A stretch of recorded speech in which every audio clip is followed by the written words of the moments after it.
अस्सलामु अलैकुम वरहमतुल्लाहि वबरकातुहू। संडे कमेंट बॉक्स के एक नए एपिसोड के साथ मैं आप लोगों का भाई एम कासमी आप लोगों की खिदमत में हाजिर हूँ। मुझे उम्मीद है कि आप लोग खैर व आफियत से होंगे। मैं अल्लाह ताला से दुआ करता हूँ कि अल्लाह ताला आप लोगों को अपने हिफ्ज़ व अमान में रखे। अल्हम्दुलिल्लाह, जो अपील मैंने आप लोगों से की थी कि जो हमारा बड़ा प्रोजेक्ट है स्कूल, मदरसा, मस्जिद, हॉस्पिटल है ना, ओल्ड एज हाउस, यानी जो लोग सड़कों पर सोते हैं, जिनका कोई फैमिली नहीं है, कोई परिवार नहीं है, उनको इंशाल्लाह हम एक छत देंगे रहने के लिए। तो बड़ा प्रोजेक्ट जो चल रहा है उसके लिए मैंने अपील की थी। अल्हम्दुलिल्लाह आप लोगों ने खूब ताउन किया। इंशाल्लाह बहुत जल्द तकरीबन 10-15 दिन में इंशाल्लाह उसका लेंटर पड़ेगा और मैं आप लोगों को वो दिखाऊंगा। ताउन आप लोग अपना जारी रखिएगा। आप लोगों के ताउन से अल्हम्दुलिल्लाह बहुत खैर के काम होते रहते हैं। अभी एक सिलसिला हमने जो है ना खिलाने का शुरू किया है कि भूखों को खाना खिलाना है ना। इसी तरह से 1 रुपये में पेट भर खाना, इस प्रोजेक्ट पे भी काम चल रहा है और इंशाल्लाह ये भी बहुत जल्द शुरू होगा, है ना, ताकि कोई भी भूखा गरीब आदमी रह ना पाए, उसको पेट भर खाना मिल जाए। और 1 रुपया इसलिए रखा है ताकि लेने में उसको शर्म ना आए, खाने में उसको शर्म ना आए, क्योंकि जब आदमी 1 रुपया देगा तो उसको अच्छा लगेगा, भैया मैंने पैसे दे के लिया है। इसीलिए तो इस प्रोजेक्ट पे भी काम चल रहा है, आप लोग दुआ कीजिएगा। इसके लिए मैं अपील बाद में करूंगा आप लोगों से, जब वो पूरा प्रोजेक्ट तैयार हो जाएगा कि भाई कितने रुपए कम से कम कोई दे सकता है, देने की क्या तरतीब रहेगी, वो सब मैं आप लोगों के सामने इंशाल्लाह अगले संडे में या फिर उससे अगले वाले संडे में ज़रूर रखूँगा। और मैं आ रहा हूँ मुंबई मेरा आने का जो प्रोग्राम है वो इंशाल्लाह 7 या 8 को है। तो मुंबई से जो लोग मुझे देख रहे हैं और मुझसे मुलाकात करना चाहते हैं, और इंशाल्लाह आप लोग चाहोगे तो मैं घर भी आ जाऊंगा आपके, है ना, ऐसी बात नहीं है। मैंने इस बार सोचा है कि इंशाल्लाह कुछ ना कुछ टाइम निकाल के अपने फॉलोअर, आप लोग फॉलोअर नहीं हो, मेरे भाई हो, मेरी बहनें हो आप लोग, तो आप लोगों के घर ज़रूर इंशाल्लाह जाने का सोचा जाएगा। तो कमेंट कीजिएगा, मेल कीजिएगा, आप व्हाट्सएप SMS भी कर सकते हैं 7417810799, या फिर askam.kasmi@gmail.com पर आप मेल भी कर सकते हैं। कुरान मजीद सीखने के लिए ख़वातीन ख़ास तौर पर ध्यान दें। कुरान मजीद सीखने के लिए आप कांटेक्ट करें इन्हीं दोनों नंबर पर, है ना। कुरान मजीद आप सीखिए, आपको फ़ीमेल अच्छे टीचर के ज़रिए इंशाल्लाह कुरान मजीद मेरी ज़िम्मेदारी में आपको सिखाया जाएगा। बहुत छोटी सी इसकी फ़ीस भी रखी गई है, और फ़ीस इसलिए ताकि आपका भी कुछ दीन में लगे। एक बात बताइए, जहाँ मैं हज़ारों लाखों रुपए खर्च कर रहा हूँ लोगों की भलाई के लिए, तो कुरान मजीद मैं फ्री में क्यों नहीं पढ़वा सकता। लेकिन इसकी फ़ीस इसलिए रखी गई है ताकि आपका भी कुछ लगे। जब कुछ हमारी जेब से जाएगा ना तो हमें फ़िक्र होगी, फ्री की चीज़ की इतनी कदर नहीं होती है, इसीलिए इसकी फ़ीस भी रखी गई है। चलिए सवालों का सिलसिला बगैर किसी ताख़ीर के शुरू करते हैं। इधर उधर की बातें इंशाल्लाह बीच में करते रहेंगे। एक्सपेरिमेंट पूछते हैं, मुफ्ती साहब नमाज पढ़ने में सुस्ती आए तो क्या करें, ज़रूर बताएं। ये सवाल हमारे पड़ोस वाले ने पूछा है। देखो, नमाज पढ़ने में सुस्ती आए तो सुस्ती तो हर काम में आती है। हर आदमी की ये चाहत होती है कि मैं बैठा बैठा आराम करूं, है ना, मेरे पैर दबाए जा रहे हों, मेरी खिदमत की जा रही हो, और जनाब मेरे नौकर चाकर लगे हों, मुझे कुछ ना करना पड़े। हर आदमी की यही चाहत होती है, नहीं होती है। आप देखो पूरी दुनिया के अंदर जितनी भी एक्टिविटीज़ हो रही हैं, जितने भी लोग दुकान खोले बैठे हैं, जितने भी लोग जॉब पे जा रहे हैं, बड़े बड़े लोगों को भी आप देखो तो वो मेहनत कर रहे हैं, कोशिश कर रहे हैं। क्यों कर रहे हैं कि भाई मेहनत नहीं करेंगे तो खाएंगे कहाँ से, दुकान नहीं खोलेंगे तो घर कैसे चलेगा, दुकान नहीं खोलेंगे, जॉब पर नहीं जाएंगे तो पैसा कहाँ से आएगा। तो सुस्ती तो हर चीज़ में आती है। मैं संडे एपिसोड रिकॉर्ड कर रहा हूँ, मेरा भी तो यही मन कर रहा था ना कि आज संडे है यार, छोड़ो ना यार, देखेंगे बाद में। लेकिन सिर्फ सुस्ती की बुनियाद पर मैं अच्छे काम करना तो नहीं छोड़ सकता ना। तो जब सारे काम हम दुनिया के करते हैं लेकिन नमाज के बारे में सुस्ती आ रही है तो नमाज छोड़ देते हैं। जो जॉब की छुट्टी करते हो आप, फिक्र रहती है कि यार जॉब पर नहीं जाऊंगा, पैसे कट जाएंगे। अरे यार आज अगर दुकान नहीं खोली तो घर का खर्चा कैसे चलेगा। अरे यार काम धंधे पर ध्यान नहीं दिया तो खाने को कहाँ से आएगा। सारी चीज़ों में सुस्ती को आप साइड से लगाते हो, नहीं लगाते। क्यों? आपको उस सुस्ती को छोड़ने के बाद जो एक्टिविटीज़ आप करोगे तो आपको कुछ मिल रहा होता है, पैसा मिल रहा होता है, दुनिया के ऐशो आराम राहत मिल रहे होते हैं। लेकिन नमाज में जहाँ सुस्ती आती है तो हम फ़ौरन नमाज छोड़ देते हैं। तो मेरे भाई सुस्ती को तो छोड़ना पड़ेगा ना। सिर्फ सुस्ती आ रही है इस वजह से हम नमाज नहीं पढ़ रहे, तो और भी तो बहुत सारे काम कर रहे हैं। सुस्ती आ रही होती है लेकिन फिर भी कर रहे होते हैं।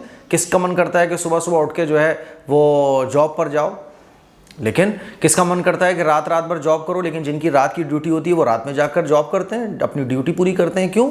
काम तो करना है ना, बगैर काम की तो दुनिया में जीना मुमकिन नहीं है। इसी तरह से बगैर इबादत के, बगैर नमाज के, बगैर अल्लाह और अल्लाह के रसूल के इताअत के आखिरत में कुछ मुमकिन नहीं है।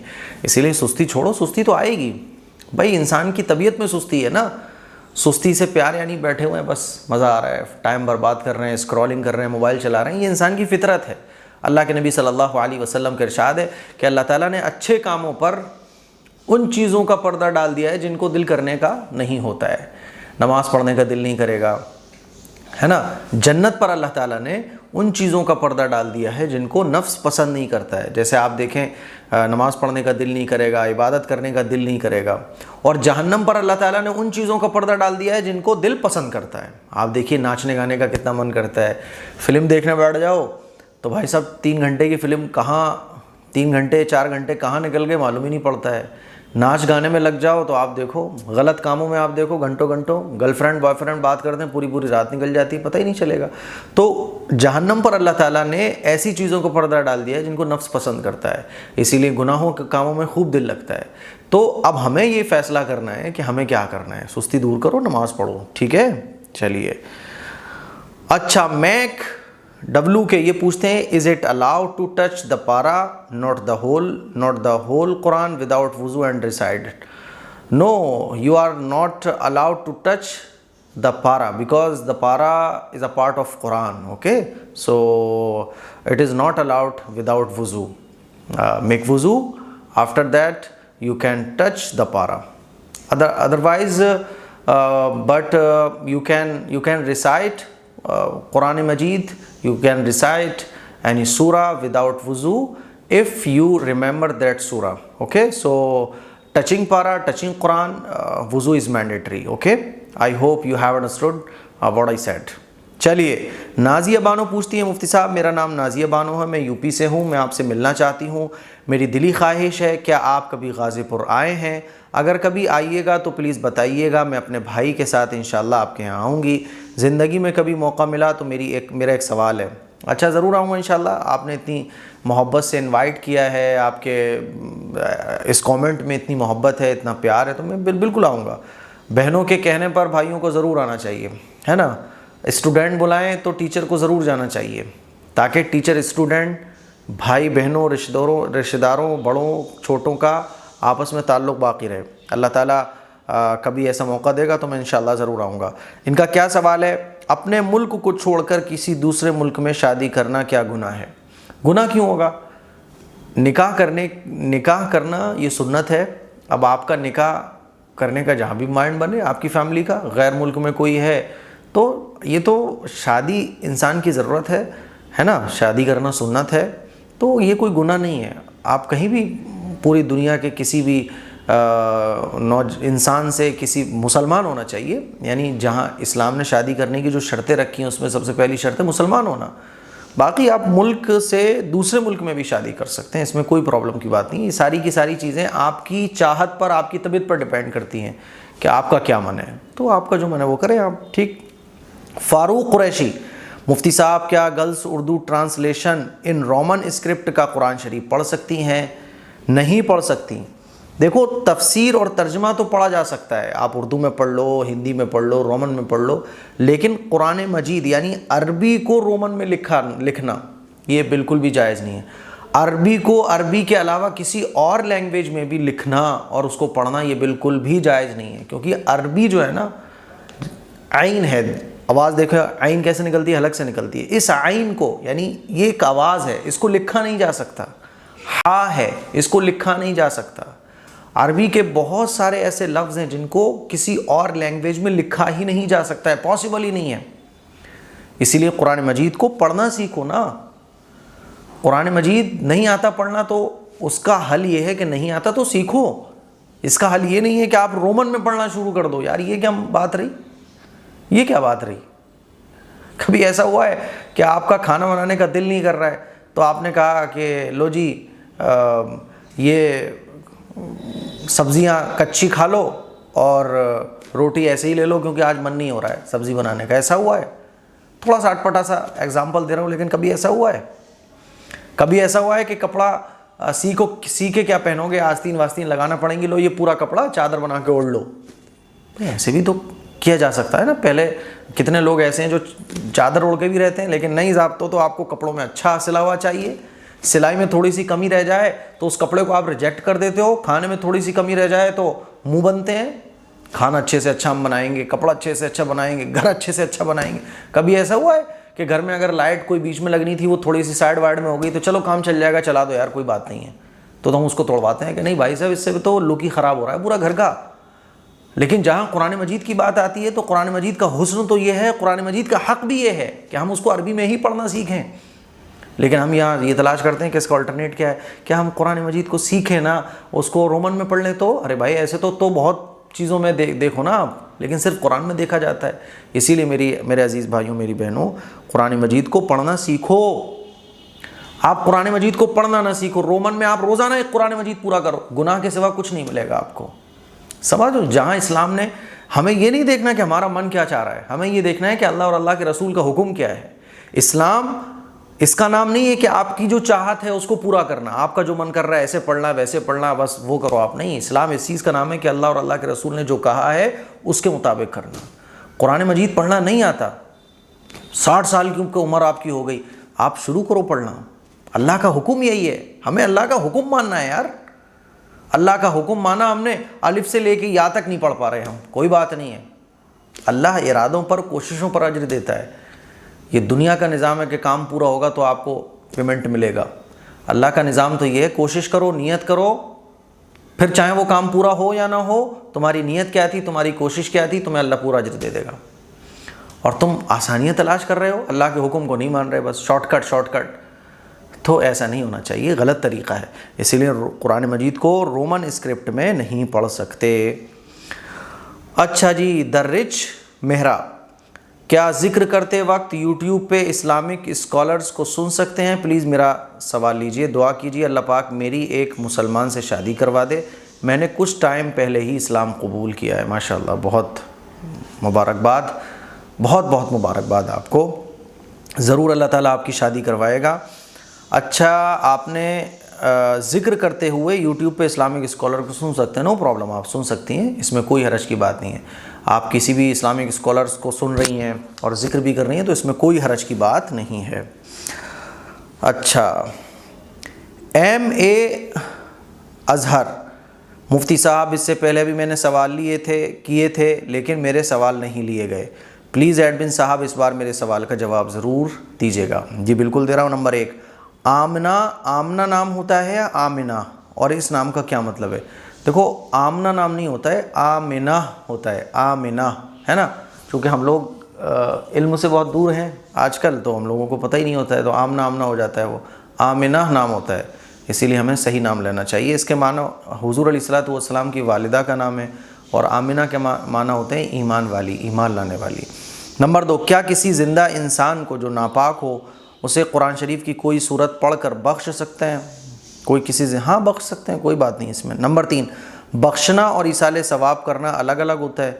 बख्शना और इसाले सवाब एक ही है, ये सिनोनियम है, ठीक है। नंबर 4, औरत के सर के बाल बेचना कैसा है, और अगर बाल नहीं बेचना चाहिए तो बालों का क्या करें? बालों को कहीं भी डाल दो, गमले में डाल दो, छत पर डाल दो, फेंक दो, कुछ भी करो, बेचना नहीं चाहिए।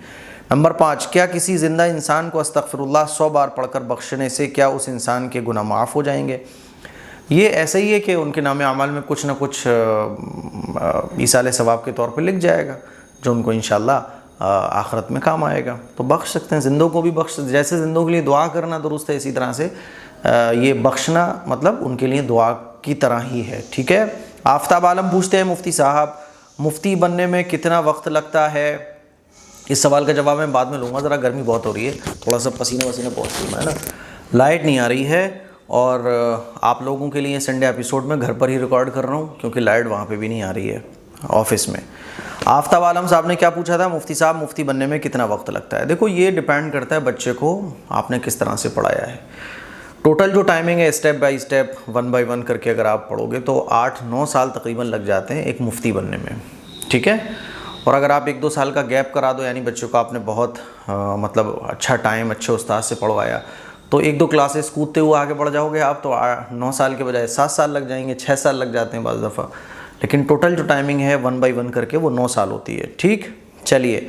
फैज़ान हाफिज़ ये पूछते हैं, आप खैरियत से होंगे? मेरे 2 बेटे हैं, इनकी वही मस्जिद में ही पढ़ रहे हैं। पढ़ाई को लेकर मुझे डर लगता रहता है, हर छोटी सी बात पर पीटने लगते हैं, बहुत ज़्यादा मारते हैं, दिन रात वहीं गुजरता है। बच्चों को हिंदी कारी साहब बोलते हैं, हिंदी इंग्लिश तो ज़रूरी भी नहीं है, गरीब है, पैसों के बगल पढ़ाई कोई सी भी नहीं है, हिंदी इंग्लिश तो महंगी होती है, लेकिन आजकल मदरसन मस्जिद की पढ़ाई उनसे भी ज़्यादा महंगी हो चुकी है। अब क्या करें आप बताइए। कुल मिला के ये कह रही हैं कि इनको वहाँ जहाँ मदरसे में बच्चे पढ़ते हैं वहाँ कुछ अच्छा नहीं मिल रहा है, तो आप जाके पढ़ाने वालों से बात कीजिए, है ना, कि भैया मारना पीटने का क्या सीन है ना। तो लिमिट में बच्चों को थोड़ा बहुत हल्का फुल्का मारा जा सकता है, लेकिन हद से ज़्यादा नहीं। बाकी आपको फिर भी समझ में नहीं आ रहा है तो आप किसी अच्छे मदरसे में जिसके रिव्यू अच्छे हों, जहाँ सफाई सुथराई हो, जहाँ आप जाएँ तो वो फीलिंग खुद आ जाती है। कहीं अगर पढ़ाई बहुत अच्छी हो रही है तो जैसे ही आप उसमें एंटर होंगे, उस स्कूल में, मदरसे में, मस्जिद में, तो ऑटोमेटिक वो फीलिंग आ जाती है कि यार यहाँ बड़े अच्छे से पढ़ाई हो रही है। उस्ताद के बैठने का तरीक़ा, बच्चों के बैठने का तरीक़ा, मेंटेनेंस, है ना, और एक तौर तरीक़े होते हैं, तो वो चीज़ें देखकर ख़ुद समझ आ जाता है कि यार यहाँ पढ़ाई बहुत अच्छी हो रही है। तो आप दूसरे मदरसे में अपने बच्चों का एडमिशन करा दीजिए, इतनी परेशान होने वाली इसमें कोई बात ही नहीं है। किंग खान पूछते हैं, मुफ्ती साहब प्लीज़ बहुत ज़रूरी बात है, मेरा सवाल लीजिएगा। मेरा शौहर अपने गैर महरम ममानियों से, भाभी से हंसी मजाक करता है, अगर आगे हो के बात करते हैं, मैं उनसे मना करती हूँ तो मुझे बुरा भला कहते हैं, मैं क्या करूँ? आप कुछ मत कहिए, आप रोज़ाना 2 रकात नमाज़ पढ़कर अल्लाह के सामने रो रो कर दुआ कीजिए कि अल्लाह ताला इनको बदल दे, इन गुनाहों से इनको बचा ले, और कभी जब मौका मिले तो प्यार मोहब्बत से समझाते रहिए। इसके अलावा आप कुछ मत कीजिएगा। रोज़ाना आप पिन करोगी, रोज़ाना आप अगर ज़िद करोगी, रोज़ाना उनको रोकोगी टोकोगी तो इससे बिगाड़ ज़्यादा आएगा। ठीक है, जब आदमी बिगड़ने लगे या औरत बिगड़ने लगे तो बिगड़ने वाले लोगों को बचाने का ये तरीका होता है कि अपनाइए, इससे प्यार मोहब्बत से कभी कभी समझाइए। बाकी रोज़ाना 2 रकात नमाज़ पढ़कर आप अल्लाह ताला से दुआ कीजिएगा। ठीक है। मकीना खातून, उम्मीद है कि अल्लाह ताला के फ़ैसलों करम से आपके घर में सब ठीक होंगे। अल्हम्दुलिल्लाह, आप लोगों की दुआएं हैं भाई, आप लोगों की इतनी सारी दुआएं हैं तो अल्लाह ताला ने सब अच्छा रखा हुआ है। हज़रत, मेरा सवाल ये है कि हमारे घर पर सिलाई का काम होता है, तो सिलाई के बाद उसमें जो कपड़े बचते हैं, जैसे कपड़े, लेस, लास्टिक, ये सब जो बचते हैं, इन्हें क्या हम अपने लिए यूज़ कर सकते हैं? देखो, जो कपड़ा जो हमारा कस्टमर होता है, अगर उसका ये सब सामान है तो वो जो हमें देकर गया है, वो कपड़ा सिलने के लिए देकर गया है, तो वो आपका नहीं है, वो कस्टमर का है, तो आप उसकी मालिक नहीं हुई। इसीलिए जब कस्टमर वापस आए अपना कपड़ा उठाने के लिए तो आप उसको बता दो सब कि ये बचा है, क्या आप लेंगे, यहीं डाल दूँ? वो कहे नहीं आप रख लो, इसकी मुझे ज़रूरत नहीं है, तो वो आपका है। लेकिन बगैर उसको बताए आप यूं ही रख लो, चाहे इतना सा क्यों ना हो, वो आपके लिए इस्तेमाल करना जायज़ नहीं होगा, क्योंकि वो आपका नहीं था। और जो चीज़ आपकी नहीं है तो आप उसको इस्तेमाल नहीं कर सकती। बात समझ आ रही है? इस पर मैंने ऑलरेडी एक वीडियो भी बनाई है, वो भी ज़रूर देखिएगा। क्या नाम होता है भाई? आज़मी दवाखाना। अच्छा, आज़मी दवाखाना। मुझे ऑनलाइन आलिम की पढ़ाई करनी है, कुछ पढ़ाई कर रखी है यूनानी। तो भाई देखो, आलिम की पढ़ाई ऑनलाइन तो नहीं होती है ना, हर चीज़ ऑनलाइन ही होती है, छोटे मोटे कोर्स ऑनलाइन हो जाते हैं, आलिम की पढ़ाई ऑनलाइन नहीं होती है। इसके लिए तो आपको मदरसे में एडमिशन लेना पड़ेगा। रिजवान, मुफ्ती साहब मुझे हिफ्ज़ करना है, पिछले 3 महीने से आपसे कांटेक्ट करने की कोशिश करती हूँ, व्हाट्सएप पर भी SMS की कोई रिप्लाई नहीं मिला, प्लीज़ जल्द से जल्द क्लास शुरू करें, पैसे की कोई बात नहीं है, जितना लगे। आप देखो, कभी कभी मैसेज का रिप्लाई नहीं मिल पाता है तो आप दोबारा मैसेज करो। 7417810799 इस पर व्हाट्सएप SMS करो, इंशाल्लाह आपको ज़रूर जवाब मिलेगा। या फिर आप askmqasmi@gmail.com पर भी मेल कर सकती हैं, इंशाल्लाह आपको ज़रूर मेल पर जवाब मिलने के ज़्यादा चांसेस होते हैं, क्योंकि मेल बहुत कम लोग करते हैं। और ये दोनों चीज़ें मैंने डिस्क्रिप्शन में देके रखी हुई हैं। ठीक। अबू बकर, मुफ्ती साहब एक बात और बताएं कि अगर इशा की नमाज़ छूट जाए तो क्या पहले तहज्जुद की नमाज़ पढ़ें या इशा की नमाज़? पहले इशा की नमाज़ पढ़ेंगे, क्योंकि इशा की नमाज़ फ़र्ज़ है। मोहम्मद सलमान, हमारे तो कमेंट पता नहीं क्यों नहीं लेते हैं, एक बार ही लेते तो खुशी मिलती। अरे भाई नाराज़ ना हो मोहम्मद सलमान साहब, मुफ्ती साहब एक सवाल करता हूँ, शायद मिल जाए जवाब। सवाल है, मैं हल्की दाढ़ी रखता हूँ जो एक मुश्त भी नहीं होती, जैसे ही बड़ी होती है तो फिर से हल्की करवा लेता हूँ, क्या ये सही है? ये बिल्कुल गलत है, इसका नाम दाढ़ी नहीं है ना। दाढ़ी पूरी रखी जाती है, एक मुश्त कम से कम होना चाहिए। एक मुश्त से जो ज़्यादा होती है उसको आप काट सकते हैं, छाट सकते हैं, लेकिन एक मुश्त तक की दाढ़ी होना चाहिए। हाँ, किसी की निकले ना वो बात अलग है, लेकिन आपकी तो निकलती, आप छांट लेते हो, तो ये गलत है, ये गुनाह है। दाढ़ी आप रखो। दाढ़ी जो है ना ये इस्लाम के शायर में से, इसीलिए दाढ़ी रखना चाहिए। दाढ़ी रखो आप। और अब तो फैशन हो गया, रखो यार, फैशन के बहाने ही रख लो। चलो, इस्लाम दीन की बातें। इंडिया में मुसलमान के लिए सेविंग्स अकाउंट पर ब्याज का क्या करना चाहिए? ब्याज जो होता है वो गरीबों को आप बगैर सवाब की नीयत से दे दो। मुस्लिम महिलाएं अपना कमाए हुए रुपये कहाँ पर रखें बैंक को छोड़कर? मुस्लिम महिलाएं अपना कमाए हुए रुपये कहाँ पर रखें बैंक को छोड़कर?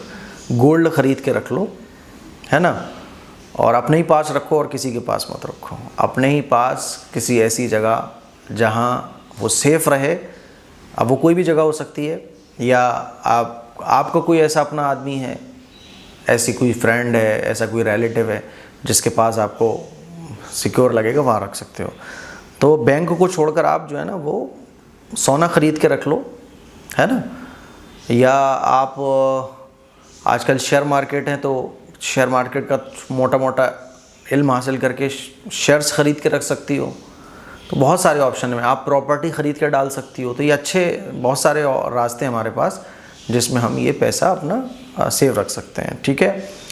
अमन ख़ान, मुफ्ती साहब औरतें स्कूटी वगैरह चलाती हैं, उनका क्या बयान है?